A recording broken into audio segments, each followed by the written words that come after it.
Hey, welcome back, friend. Pull up your blanket, loosen your shoulders, let your jaw unclench, and settle in as if the night itself has decided to look after you for a while. And before we go anywhere, let me ask you something a little unexpected. If you stepped into a medieval birthing room, who would hold the greatest power there? A doctor, perhaps? A priest? Maybe the husband pacing beyond the door? That would be the easy answer. But the real answer, most of the time, was a woman with practical hands, a strong back, a memory full of prayers, herbs, stories and warnings, and a reputation built one birth at a time. The midwife. Not the grand figure of legend, not the cartoon witch of later fear, but the with woman. Because that is what the word meant in Middle English. Mid meaning with, and whiff meaning woman. The woman who was with another woman when life hovered between arrival and loss. Tonight we are slipping into her hidden world, a world that stretches across centuries, from early medieval charms in Anglo-Saxon England to the birth girdles and parish rites of the 15th century, roughly 700 years of hope, danger, and whispered endurance. It is a world of shuttered rooms and candle smoke, of rose oil and warm water, of saints called upon in the dark, of babies hurried to baptism, of mothers carried back slowly into ordinary life after standing so close to death. And if you enjoy these slow journeys through the past, do the gentle little things that help this channel keep going. Leave a like if you feel like it. Subscribe if you want more nights like this.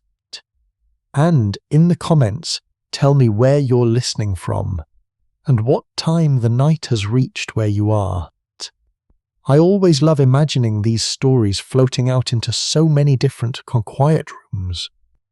Because the strangest part of this history is not simply how dangerous medieval childbirth could be.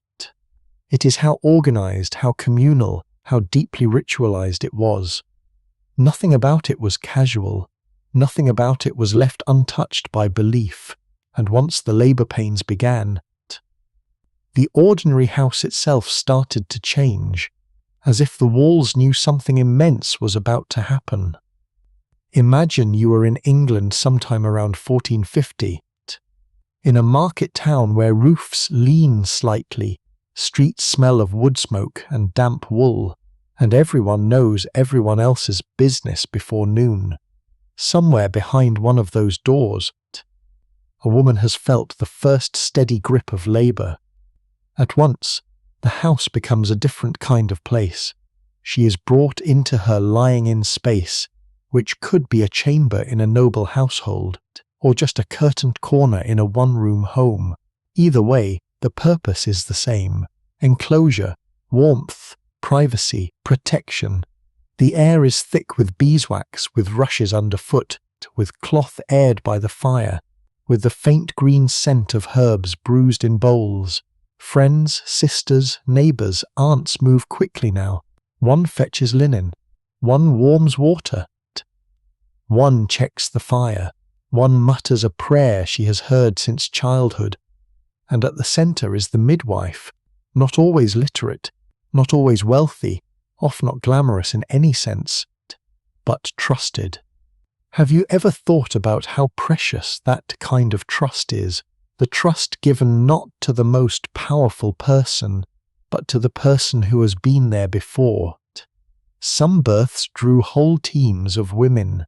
A late 12th century English account describes 7 midwives present at one labor, 7 minds and pairs of hands sharing the burden.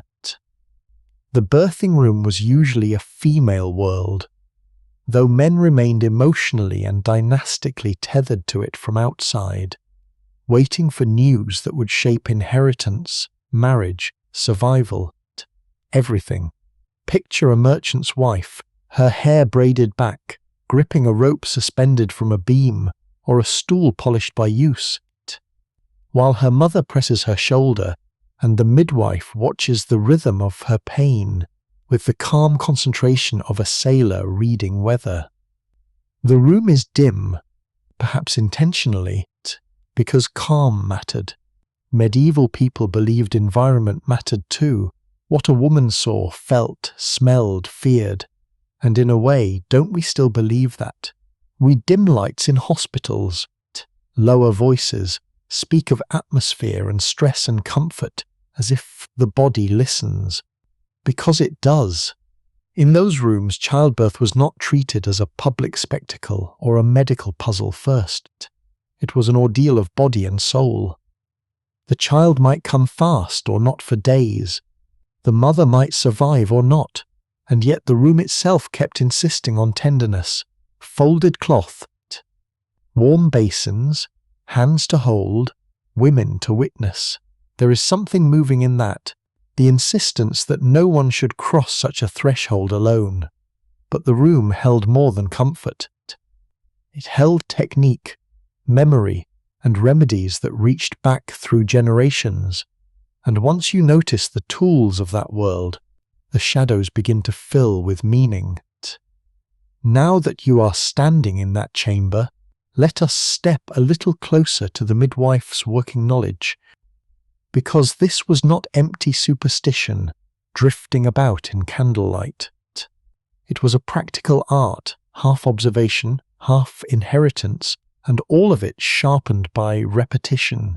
In the 12th century, in the southern Italian port city of Salerno, texts later grouped under the name Trotula became some of the most influential writings on women's medicine in medieval Europe. Behind that famous name stands the real historical figure Trota of Salerno, a woman healer associated with one of the texts, while the larger collection gathered multiple voices around women's health. And what do those texts tell us? Not abstractions, not lofty speeches, real details. If a birth was difficult, the labouring woman might be bathed in water where mallow, fenugreek, linseed, and barley had been cooked. Her sides and belly might be anointed with violet oil or rose oil. She might be rubbed vigorously. She might be led at a slow pace through the house. Can you almost smell it for a moment? The sweet oil, the damp steam, the crushed herbal bitterness rising from a wooden tub in a shuttered room? Medieval medicine could be startlingly tactile. So much depended on touch. Rubbing, turning, supporting, binding. Aldobrandino of Siena, writing in the 13th century, advised baths and manual assistance if a baby lay badly. Birthing stools were used, ropes were used, cushions were used. Girdles of fabric could support the belly, help with posture, even anchor a woman in position. And then there were the stranger aids, like the eaglestone, a fossil or nodule believed to hasten labour, tied to a woman's thigh because a stone, too, might participate in birth. Simple as that. Picture a midwife in northern France around 1460, perhaps someone like the sworn midwife Pierrette de Bouville, moving from household to household, with a bag that is not really a bag in the modern sense, but a bundle of cloths, threads, perhaps oils, perhaps charms, perhaps whatever experience has taught her never to arrive without. Have you ever noticed how objects become sacred when they have helped someone survive? A thread is only thread until it ties an umbilical cord. A stool is only wood until 3 generations have gripped it in pain. Even the body of the midwife becomes part of the equipment, her knees, her palms, her voice, her ability to stay unpanicked while everyone else trembles. Think about that the next time modern life makes expertise feel abstract and credentialed and far away. In the medieval birthing room, expertise was often embodied, local, remembered by name. Yet even these skilled hands reached a limit. There were tears, fevers, retained placentas, wrong presentations, babies thought lost before they were born, and when technique met terror, the room turned even more urgently toward ritual. So let us sink into that quieter, stranger layer now, because the hidden world of medieval midwives was also full of words spoken over pain. Birth was not only dangerous in a physical sense, it was spiritually charged. A mother might die unshriven, a child might die unbaptized. Those possibilities were not side notes. They hung over the bed like a second canopy. In late medieval England, women were often urged to confess and receive communion before labour, because nobody could promise they would come through it. After birth, the infant was usually taken quickly to baptism, often without the mother to wash away original sin. Weeks later, once she had recovered enough, the mother might return for churching, a rite of thanksgiving and reintegration that often took place after a period of lying in, sometimes around the 40th day in older custom. Have you ever thought about how a ritual can be many things at once, comforting and controlling, loving and limiting? Churching marked the end of seclusion. It also reminded the community that birth had changed a woman's status, temporarily setting her apart and then slowly welcoming her back. Before that return came another layer of protection: amulets, prayers, scrolls, and birth girdles. One of the most haunting survivals from this world is the medieval birth girdle, a long parchment roll inscribed with prayers, names, symbols, and sacred imagery meant to be wrapped around the labouring body or carried close against it. 9 English examples from the 15th century still survive, and some are visibly worn, stained, rubbed by use, as if the parchment itself had learned the heat and fear of many bodies. One welcome scroll, known as MS 632, shows so much wear that you can almost picture it being borrowed from house to house, passed from mother to daughter, or carried by a midwife from bed to bed. On it were prayers like the Pater Noster and Ave Maria, devotional symbols and the instruments of Christ's passion.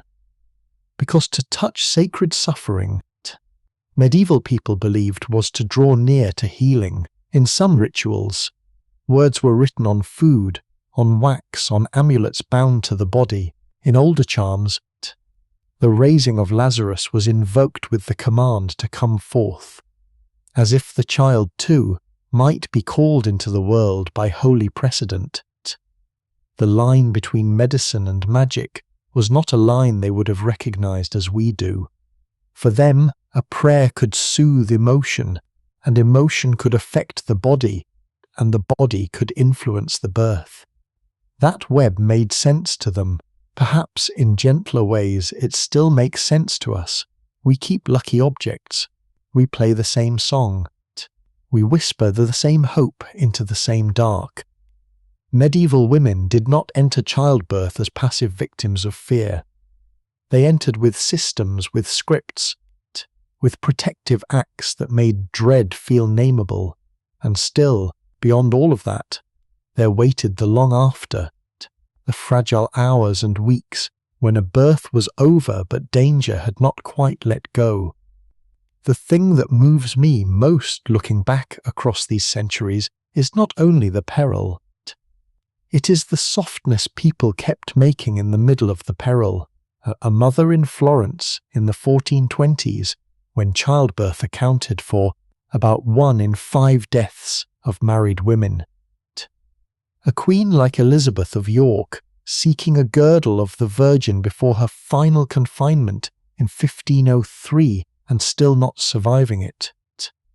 An ordinary village woman resting in the half-dark for 4 or 6 weeks after delivery, sore, emptied, astonished, listening to the tiny rustle of a swaddled child beside her. A midwife washing her hands in a basin gone lukewarm, already knowing she will be called again before long. If you sit with that for a moment, what remains is not a single dramatic image but a rhythm: fear, preparation, pain, prayer, waiting, relief, and sometimes grief, again and again, across households grand and humble, across centuries, across languages, across beliefs. Human beings kept building rituals because rituals gave shape to what could not be controlled. They kept gathering women because no one should labor into the unknown unwitnessed. They kept preserving words, oils, relics, stools, scrolls, thread, because these things turned helplessness into action, even when the action was small, especially then. And maybe that is the larger truth here. Not that medieval people were quaint or strange or merely superstitious, but that they were trying, with all the tools available to them, to meet one of life's most dangerous thresholds with care, real care, the kind that warms water, steadies a back, opens a prayer book, rubs rose oil into aching skin and stays, the kind that remains. Thank you for staying with me tonight and for sharing this quiet time together. If you want to, tell me in the comments which part of this hidden world stayed with you most. The lying in room, the herbs, the birth girdles, the churching rite, or the midwife herself. And if you'd like more long, slow journeys into the past, you can subscribe and leave a like in the gentlest possible way. Next time, maybe we'll slip into another candlelit corner of history, somewhere just as intimate and just as easily forgotten. Until then, may your room feel safe, may your thoughts grow soft around the edges, and may the night keep you kindly. Good night, friend.